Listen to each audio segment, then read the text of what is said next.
Sy kom ons maak ons oor toe, dan bid ons saam.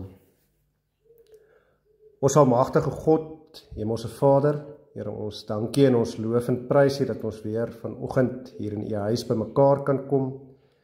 Here, en ons wil vanoggend ook weer opnuut vra dat U ons harte sal stil en rustig maak, ons gedagtes sal skoon en helder maak, dat U sal gee dat ons werklik sal hoor wat U vir ons wil sê, en dat ons dit ook in ons harte sal inneem, dat ons opnuut weer sal besef dat U is die Alfa en die Omega, die begin en die einde, die eerste en die laaste, die een wat is en wat was en wat kom, die Almagtige.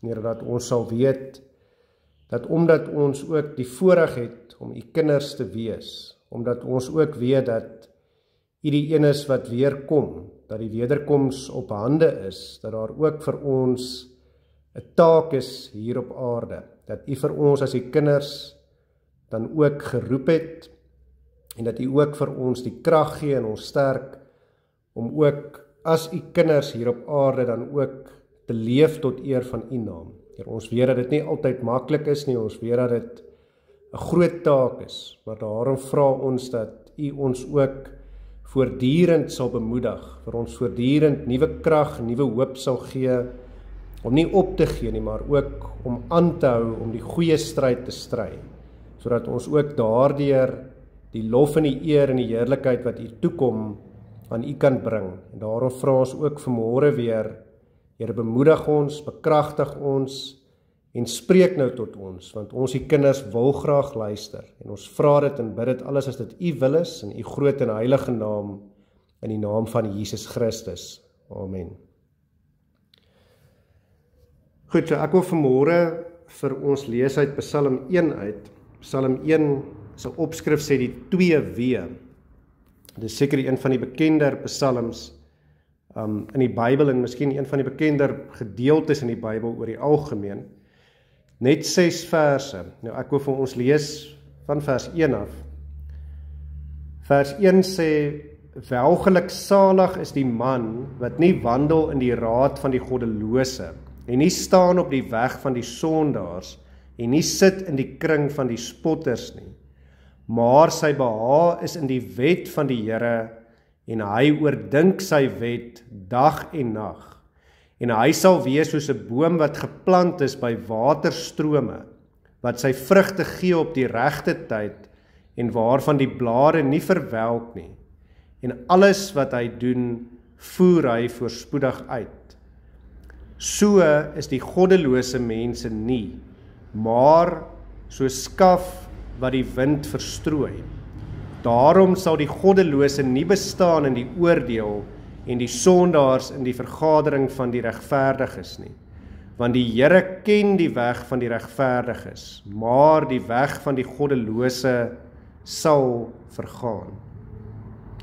En dis Psalm 1. Nou ek wil vir ons die eerste 2 verse weer uitlig as teksverse. Ons gaan so 'n bietjie op hulle fokus, veral vers 1.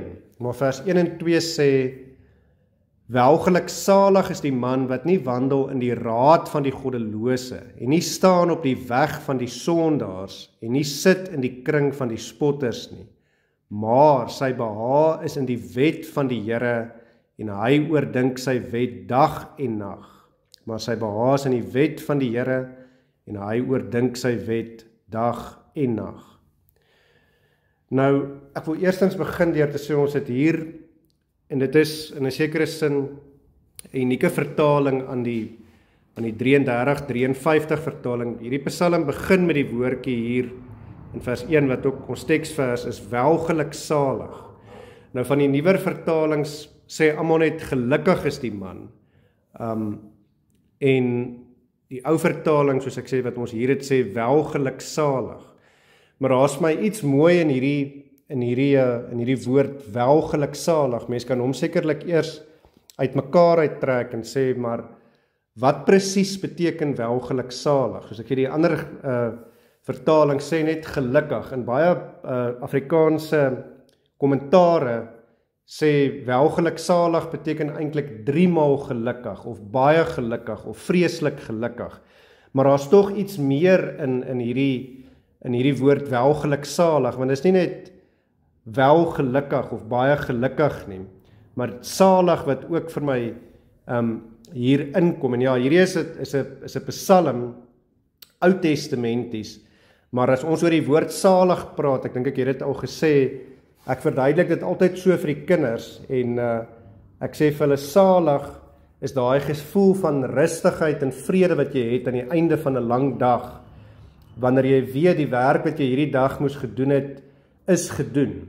En vir ons as Christene is daar daardie mooi, dat ons sê, Jesus is ons saligmaker, hy is die een wat ons salig maak, en wanneer ons daarvan praat, dan bedoel ons eintlik daarby, dat hy is die een wat ons gered het, maar dis tog nie wat salig beteken nie. Salig beteken rustigheid en vrede, en dis eintlik waaroor dit gaan, om salig te wees. As ons sê, Jesus is ons saligmaker, en hy het ons salig gemaak, wys uiteindelik daarop, ons het rustigheid, en ons het vrede. Hoekom? Nie omdat ons die werk gedoen het nie, maar omdat ons weet, hy het die werk vir ons gedoen, hy het die sondelose lewe in ons plek kom leef hier op aarde, en hy het die toorn en die straf en die godsverlatendheid wat ons verdien as gevolg van ons sonde, het hy in ons plek aan die kruis gedra, en hy het vir ons die dood oorwin, deur op die 3de dag uit die dood uit op te staan. En dis daardie vrede. Nou die Ou Testamentiese psalmskrywer hier kan sê, welgeluksalig is die man wat hierdie dinge doen, en ons gaan nou daarna kyk. So die mens wat hierdie lewe leef, hy uiteindelik kan vrede en gelukkigheid hê. As ons weer Nuwe Testamentie spring, dan wil ek amper sê, vir ons is dit daardie saligheid, daardie rustigheid, daardie vrede waarvan Paulus ook praat wanneer hy sê, dis die vrede wat alle verstand te bowe gaan. En wat se vrede is dit? Die vrede om te weet, Jesus het vir jou gesterf, en Jesus het vir jou oorwin. In 'n sekere sin hier, Ou Testamenties, was die opdrag nog gewees, onderhou die wet, wandel volgens die wet van die Here.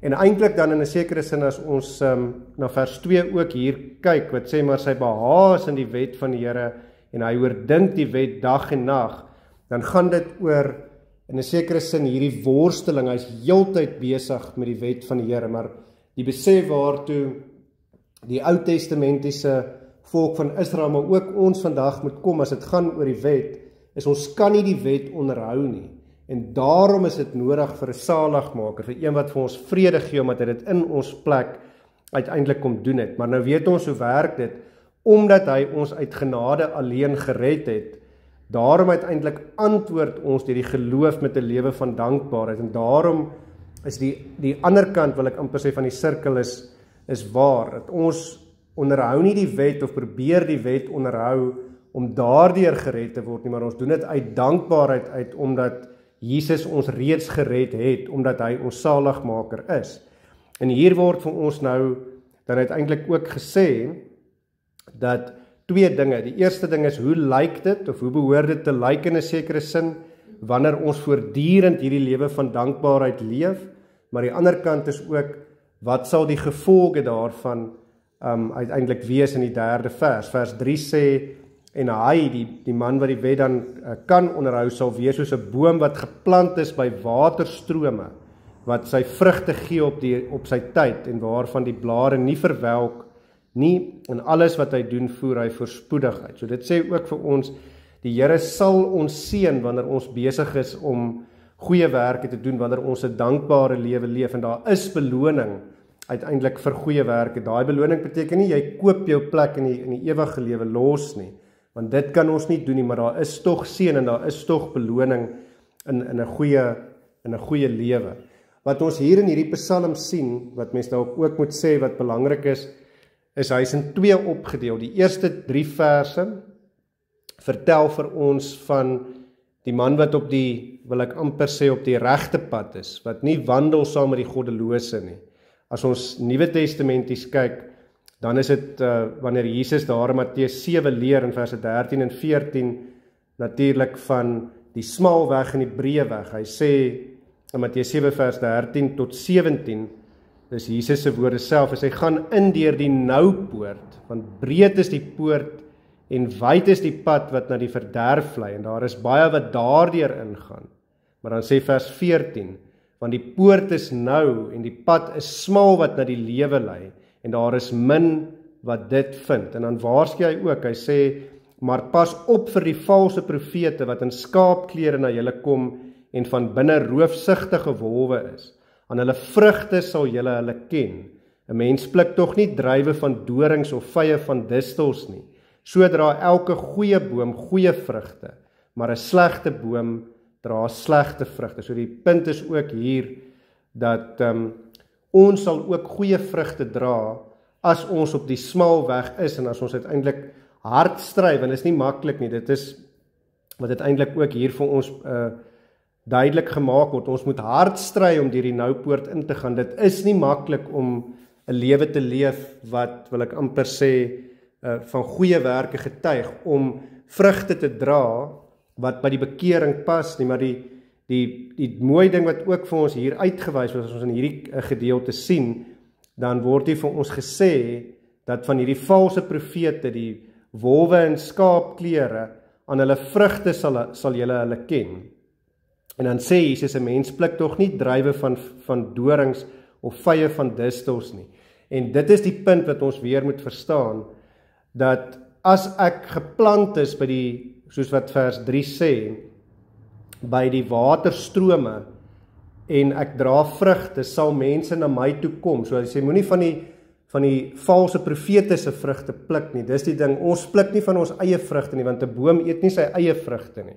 Maar uiteindelik moet ons verstaan, ander pluk van ons vrugte. So ons moenie van die slegte vrugte pluk nie, maar ons moet goeie vrugte pluk. Ek wil amper sê, ons is geplant in die waterstrome van Jesus Christus, is sy Heilige Gees ook, wat die fonteine van lewende water in ons binneste is.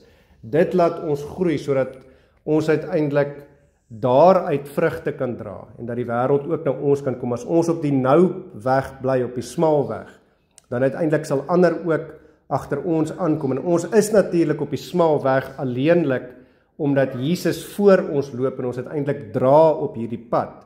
Maar dan hier in ons teksverse, en dis waarna toe ek ook wil terugkom, uiteindelik word daar vir ons, ek wil amper sê, raad gegee, van hoe behoort dit te lyk, as ek nie wandel in die raad van die goddelose nie, as ek op die smal weg is.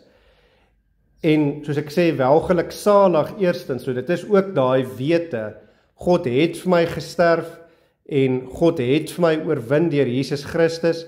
So ek is welgeluksalig, ek het daai vrede in my. Dit is waar dit uiteindelik begin vir ons as Nuwe Testamentiese Christene.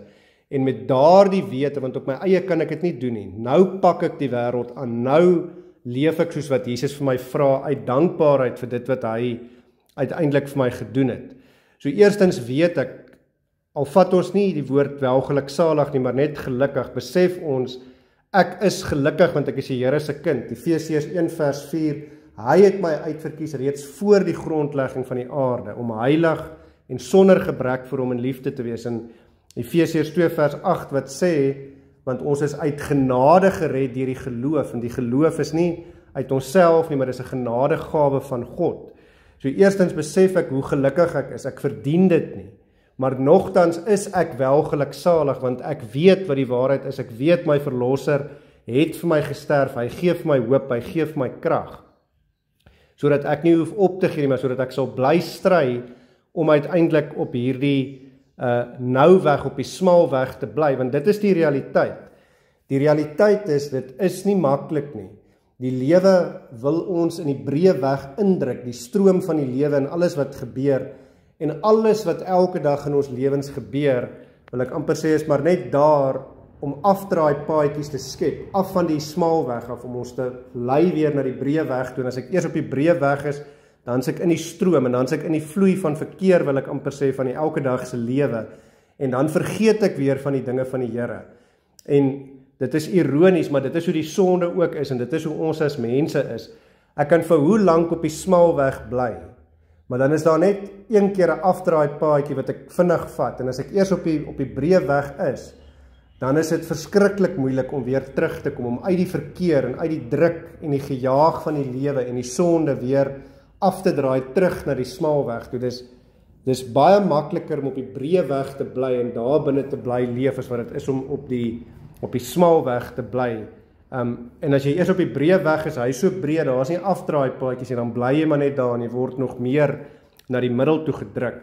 So wat baie keer in ons lewens gebeur is, en dis ironies hoe dit werk, maar partykeer ook wanneer ons vrede het en wanneer dit met ons goed gaan, dan vergeet ons van die klein dingetjies, dan is ons nie meer besig met die dinge van die Here nie. Wanneer dit goed gaan en dit gaan vrede, dan vergeet ons dat dit is voortdurend werk om op die smal weg te bly. En dan vergeet ons om Bybel te lees, dan vergeet ons om te bid, dan vergeet ons om elke dag weer ons verhouding met die Here te versterk. En dit is die ironie van die wêreld. Dan moet die swaar tye, die moeilike tye eers weer kom en dit dwing ons weer op ons knie en dan gaan ons weer uiteindelik terug na die Here toe. Maar hierdie Psalm gee vir ons in 'n sekere sin raad, wil ek amper sê, op 3 maniere hier in ons teksverse, in vers 1 in die besonder. Dit sê vir ons, welgeluksalig is die man wat nie wandel in die raad van die goddelose. So dis die eerste ding wat vir ons gesê word. So moenie wandel in die raad van die goddelose nie, en dit is waarteen Jesus ook waarsku. Hy sê moenie val vir die valse profete, vir die wolwe wat in skaapklere uiteindelik vermom is nie, maar kyk na die vrugte wat hulle dra. So moenie wandel in die raad van die goddelose nie. So dit is daai waarskuwing, maar wat ook belangrik is hier word vir ons gesê loop, wandel. En dit is die realiteit, of ons dit wil erken of nie, ons moet loop, ons moet wandel, ons moet hierdie uiteindelike wil ek amper sê aksie moet ons verrig. En dit is die belangrike ding. Nou ek wil dit trek na iets anders toe. En dit is uiteindelik om te sê dat wanneer ons psigologies na die lewe kyk, met ander woorde op 'n sielkundige vlak, dan moet ons ook verstaan dat op die een of ander manier gaan ons wandel. En ons moet vra, hoe lyk dit wanneer ek wandel en wat beteken my wandel vir my? En as wil ek amper sê, my lewe, ek wil amper die woord beskaafd hier, maar normaal wil hou, as ek nie wil afdraai na die breë weg toe nie, dan sal ek moet besef dat ek moet op een of ander manier leef. En hoe moet dit wees? Ek moet nie wandel in die raad van die goddelose nie. So ek moet nie luister na hulle nie, maar ek moet ook nie leef soos hulle leef nie. En uiteindelik in die woord wandel hier, wil ek sê, daar's ook 'n belangrike ding wat vir ons daarin ontsluit is, en dit is uiteindelik dat ek moet myself besig hou. Ek moet my liggaam oefen. Paulus skryf dit ook vir Timoteus. Hy sê dat die liggaamlike oefeninge is van weinig genut, en baie mense sê, dis nie nodig om liggaamlike oefeninge te doen nie, en party mense is oud en party is sieklik, maar Paulus sê nie dis van geen nut nie, hy sê dis van min nut. So dis nog steeds belangrik. Hoekom? Want Paulus se punt is, ons aardse liggaam word maar net so oud en ons lewe hier op aarde is maar net so kort, maar Paulus skryf ook baie daaroor en hy sê, hy span homself in, hy soos die atleet, hy gebruik byvoorbeeld Hebreërs 12, daai bekende gedeelte wat sê ek is soos 'n atleet wat hardloop en ek hou my oë op die wenpaal, en die wenpaal is eintlik Jesus Christus. Hy sê in Hebreërs 12 vers 1 en 2, daarom terwyl ons so groot wolk van getuienis rondom ons het, laat ons ook elke las aflê en die sonde wat ons so maklik omring, en met volharding die wedloop loop wat voor ons lê. So hy vergelyk die lewe met 'n wedloop, maar weer eens sê hy hier, ons moet met volharding die wedloop loop, en dit is die belangrike ding, en ons moet kyk na die wonderlike getuienis wat rondom is, en ons moet die sonde aflê. En dan sê vers 2, die oë gefestig op Jesus, die leidsman en die volëinder van die geloof, wat vir die vreugde wat hom voorgehou is, die kruis verdra het en die skande verag het, en aan die regterhand van die troon van God gaan sit het. So dis hoe ons hierdie wedloop uiteindelik moet loop, dis hoe ons moet wandel, dis die belangrike, ons moet wandel met ons oë wat gefestig is op Jesus. Maar om terug te kom by die punt ook, dit beteken, die sielkundige sê baie, daar's daai spreekwoord wat sê, 'n gesonde liggaam huisves 'n gesonde verstand, en 'n gesonde verstand huisves 'n gesonde liggaam. So dit beteken ons moet besig bly, ons moet ons liggame oefen. En wat belangrik is ons moet besef, dis nie iets wat maar net vandag gebeur en nou bereik ek iets en dan het ek die volmaaktheid daarvan bereik nie. Nee, ons lewenspad hier op aarde is 'n voortdurende pad wat ons moet loop. Dit hou nooit op nie. Ek moet my lewe voortdurend bestuur. En uiteindelik die eerste ding is, soos ek sê, dat daar word vir ons gesê, ek moet wandel. So met ander woorde, ek moet besig wees, ek moet bly loop. Ek kan nie gaan lê en gaan stil sit, wil ek amper sê nie. Want dis nie hoe die lewe werk nie. So ek moet myself bly oefen en voortdurend moet ek myself bly oefen, liggaamlik, in die geloof. So ek moenie ophou Bybel lees nie, ek moenie bid nie, ek moet sorg dat ek gesond bly, ek moet sorg dat ek my liggaam ook gesond hou. Maar dan die tweede ding wat vir ons hier gesê word, is ook dan, en nie staan op die weg van die sondaars. En nie staan op die weg van die sondaars nie. So ons sien eers hier loop, maar dan sien ons ook staan. En dit is ook 'n belangrike beginsel. So dit gaan om nie te staan op die weg van die sondaars nie. So op die ou einde moet ons besef dat ons staan tog, of ons wil of nie, ons staan vir iets. En die vraag is, waarvoor staan jy? Staan jy in die weg van die sondaars, of staan jy op die weg van die Here? Waarvoor staan jy? So ek wil amper weer sê, ons sou moet besef, in hierdie lewe is daar nie 'n opsie om op die draad te sit en te kyk nie. Jy kies of vir God, of jy kies die duiwel. Dis of God, of is die wêreld en die duiwel en die sonde. So daardie keuse moet ons maak, en ons moet ruggraat hê om te sê, ons kies vir God. Maak nie saak wat die wêreld vir ons sê, hoe groot die druk van die wêreld is nie. En dis nie maklik nie, dis die punt, dis hoekom ons moet staan. Want Paulus sê ook daar in 1 Korintiërs 10, hy sê, wie staan moet oppas, of wie dink dat hy staan moet oppas, dat hy nie val nie. Dis nie altyd maklik om te staan vir dit wat reg is nie, maar ons moet staan vir dit wat reg is, en dit kos ruggraat, en dit verg ruggraat, en uiteindelik weer eens voortdurende oefeninge om te kan bly staan. En om uiteindelik die vermoë te hê om te gaan staan en te sê, ek het die visie om te sien, dat ek is op die regte pad, en ek moet bly op hierdie pad wandel, of aan die ander kant, ek staan en ek besef ek is op die weg van die goddelose, so ek moet terugdraai na die Here toe, ek moet terugkom na hom toe. En ons kan dit weer eens nie op ons eie doen nie. Dit is alleenlik deur God se genade wat ons die vermoë en die krag het, en dis hoekom Paulus skryf dit ook vir Timoteus, en hy sê vir hom, moenie bang wees nie, en moenie vrees nie, God het nie vir jou 'n gees van vreesagtigheid gegee nie, maar ons kry ook die bekende woorde in Josua 1 vers 9, waar God vir Josua sê, het ek jou nie beveel nie, wees sterk en vol moed, wees nie bevrees of verskrik nie, want die Here jou God is met jou oral waar jy heen gaan. En dis wat ons moet onthou, dat dit is nie altyd maklik om te staan vir die waarheid, om te staan vir dit wat reg is nie. Maar God is oral by ons, hy is altyd by ons, en hy sê vir ons, hy sê dit nie net, ek wil amper sê, hy sê dat ek jou nie beveel nie, wees sterk en volmoed, en wees nie bevrees of verskrik nie. So God sê, dis 'n opdrag, ons moet staan vir hom. Hoekom moet ons staan vir hom? Want as jy nie staan vir hom nie, dan staan jy vir die duiwel, dan gaan jy val, saam met die duiwel en die valse profete en die wrede wolwe wat hulle self vermom.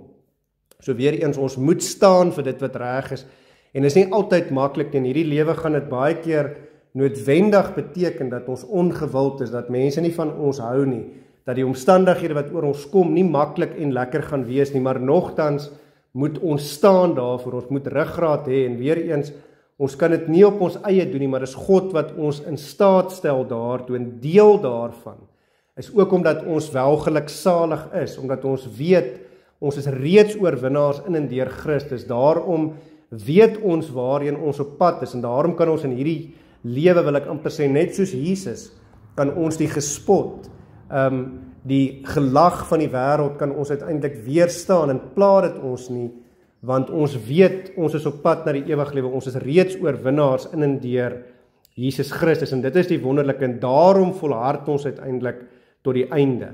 Maar dan die derde ding wat ook gesê word, so ons sien ons moet reg wandel, en ek het gesê, dit beteken dat ons ook liggaamlike oefeninge kan doen, dat ons gesond kan wees, sover as wat dit vir elkeen moontlik is, en dat ons daarom uiteindelik ook ons verstand gesond sal hê, maar dan ook om te staan, soos ek nou gesê het, tweedens, maar dan die derde ding is om te sit. Waar sit ons?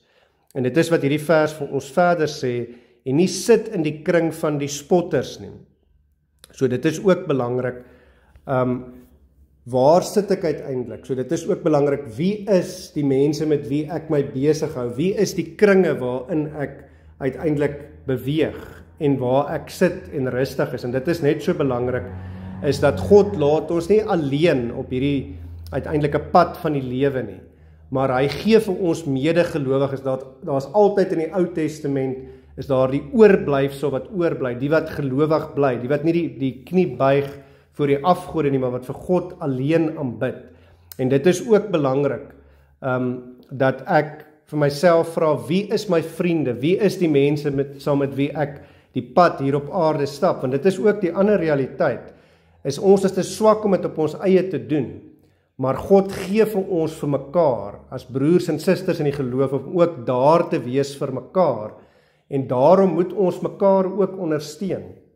Ons moet sorg dat ons in die regte kringe sit, en dat dit nie in die kringe van die spotters is nie, maar ons moet ook daar wees om mekaar te dra en mekaar te ondersteun in die regte kringe, die kringe waar, soos vers 2 sê, God se wet oordink word dag en nag, waar daar 'n behaag is in die wet van die Here, waar daar 'n begeerte is om die Here uit dankbaarheid te loof en te prys vir sy liefde en sy genade wat hy uiteindelik vir ons bewys. Ek wil afsluit deur te sê, dit is nie altyd maklik nie, maar hier word vir ons in Psalm 1 hierdie praktiese raad gegee van hoe dit behoort te lyk, en ek word dit, soos ek sê, so 'n bietjie sielkundig trek om te sê, ek moet sorg dat ek eerstens reg wandel, en dat ek ook my liggaam oefen, maar dat ek ook my geloof oefen, so dit beteken 'n gesonde liggaam, maar ook 'n gesonde gees. Dit beteken dat ek moet gereeld Bybel lees, bid, kerk toe kom, Bybelstudies, hoe ek myself ook al verryk in die woord van die Here. En weer eens, ek moet bly wandel, want die stroom bly druk. So dis nie iets wat ooit ophou nie, ek moet myself voortdurend en aan mekaar bestuur. Want as die oomblik as ek gaan ophou om dit te doen, as ek nie meer gaan wandel nie, dan uiteindelik gaan ek weer ingedruk word in die breë weg in, en dan deur die helse poorte wil ek eintlik sê ingaan. So dis eerstens om jouself te bly oefen, maar dan tweedens ook om uiteindelik te sê, wanneer ek myself liggaamlik, maar ook geestelik geoefen het, dan is dit ook belangrik om te vra, wie is die mense saam met wie ek sit? In watse kring is ek? En om uiteindelik voortdurend te sê, partykeer is dit belangrik om te gaan stilstaan en weer te kyk, deur God se genade, waar is ek en waarheen is ek op pad, en op watse pad is ek uiteindelik, sodat ek kan sorg, dat ek uiteindelik nie soos die goddelose maak nie, maar dit is die waarskuwing wat hier by vers 4 en tot by 6 vir ons gegee word. Dis die pad van die goddelose, wat sê, so is die goddelose mense nie, so skaf wat die wind verstrooi. So my lewe het geen doel nie, ek is vandag maar hier, en môre is dit so skaf wat in die wind weggewaai word, maar nee, die kind van die Here weet, ek is deel van die groot verlossingsplan van God, hy het 'n plan met my lewe, en hy wil my gebruik, en daarom bly ek volhard, al is dit ook hoe moeilik, maar ek bly staan in die geloof, en dis uiteindelik waaroor dit gaan, sodat ek nie deur elke wind maar net weggewaai word nie, maar omdat ek wil ek amper sê, my Bybel ken, daarom kan die winde maar kom na my toe, van dwaalleer en van goddelose mense, maar hulle sal my nie sommer wegwaai nie, want ek staan vir dit wat reg is, omdat ek weet wat dit wat reg is, omdat ek myself in die woord van die Here oefen.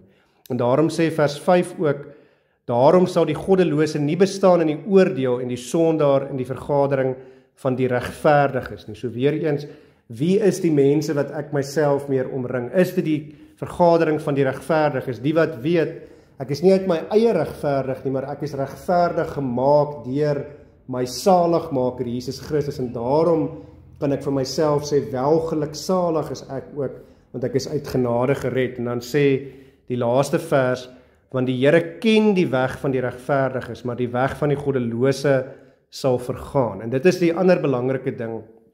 Ek dink ons vergeet baie keer dat die Here is daar, hy weet alles wat ons doen, hy ken ons gedagtes, hy sien alles wat ons doen. Ja, die Here ken die weg van die regverdige, en hy sal dat die weg van die goddelose uiteindelik vergaan.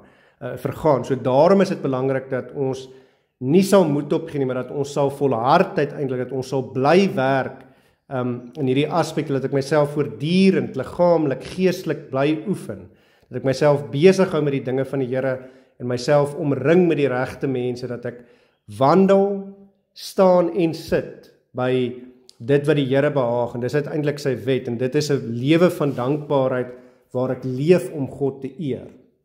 Ek wil vir ons afsluit met 3 Bybelgedeeltes wat ons ook aanmoedig om te volhard en nie op te gee nie, om nie slap te gaan lê nie, want dis wat ons baie keer doen, is ons verslap wanneer dit weer goed gaan, en dan verloor ons weer die weg, dan draai ons weer af. So in Galasiërs 9, of in Galasiërs 6 vers 9 skryf Paulus, en laat ons nie moeg word om goed te doen nie, want op die regte tyd sal ons maai as ons nie verslap nie. So dis die sleutel hier, moenie verslap nie.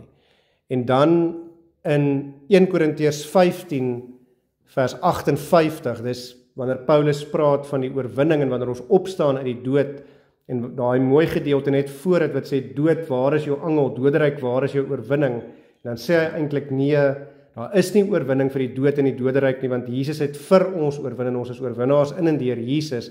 Maar dan sê hy hier in vers 58, hoe hy hierdie hoofstuk afsluit, hy sê, daarom my geliefde broeders, wees standvastig, so staan vir iets, onbeweeglik, altyd oorvloedig in die werk van die Here, so met ander woorde wandel in die werk van die Here, omdat julle weet dat julle arbeid in die Here nie te vergeefs is nie, want die Here sal dit seën. Wanneer ons goeie werke doen, dan sal die Here ons meer en meer plant, soos 'n boom by waterstrome, sodat ons vrugte kan dra.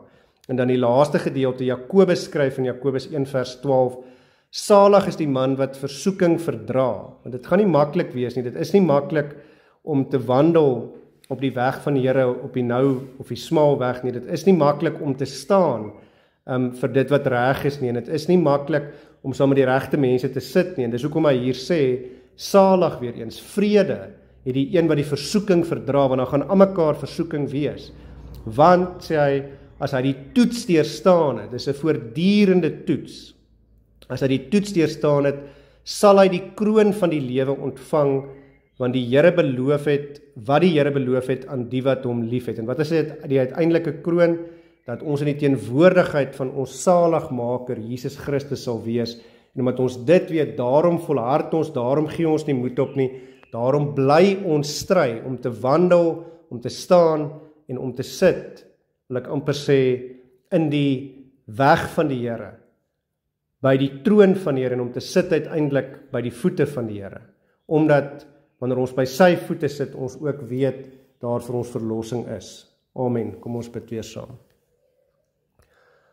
Ons almagtige God, Hemelse Vader, Here, ons weet dat in hierdie lewe waar ons onsself bevind, is dit so maklik om van U te vergeet, om besig te raak met die lewe en sy dinge, om onsself nie reg te oefen nie, om uiteindelik te verslap.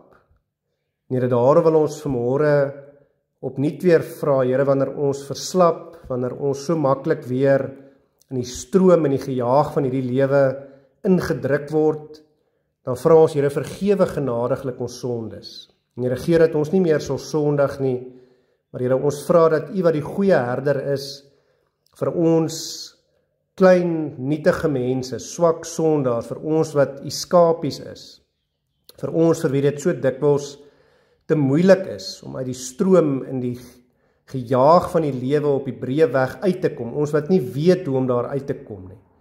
Here, ons vra dat U wat die goeie herder is, uiteindelik weer sal kom en ons op die skouers sal tel en ons sal terugdra na die smal weg toe. Dat U ons weer opnuut sal versterk om te bly stry, om te volhard in die geloof, om te bly stry teen die sonde, teen die Satan, teen die wêreld, wat ons weer wil terugdwing met elke afdraaipaadjie in die breë weg in.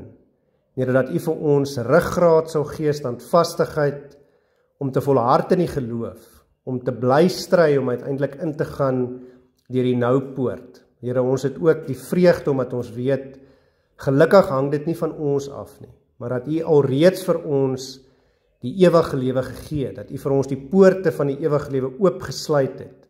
En Here, nou vra ons dat U ook vir ons sal lei om ook daardeur in te gaan. En Here, daarom vra ons, lei ons en rig ons deur elke dag in alles wat ons doen. Here, plant ons ook, dat ons ook sal wortel skiet by U strome van lewende water. Gee dat die Heilige Gees in ons harte ons sal lei en ons elke dag sal laat groei, dat ons bome vir U sal wees wat ook die vrugte dra wat by die bekering pas, sodat ander ook van ons vrugte sal kom pluk. En Here, al hierdie dinge vra ons en bid ons nie omdat ons dit verdien nie, maar alleen deur U groot liefde en genade. Here, ons vra ook, wees saam met elkeen wat siek is, elkeen wat beserings het. Here, lei vir ons, rig vir ons, maak vir ons gesond, gee vir ons krag en moed en hoop, om ook op te staan uit ons omstandighede uit, en ook tot eer van U te leef, en te volhard tot die einde toe. En Here, dit bid ons alles, sodat ons ook daardeur die lof en die eer en die heerlikheid wat U toekom, tot in alle ewigheid aan U kan bring. En ons bid dit alles in die naam van Jesus Christus. Amen.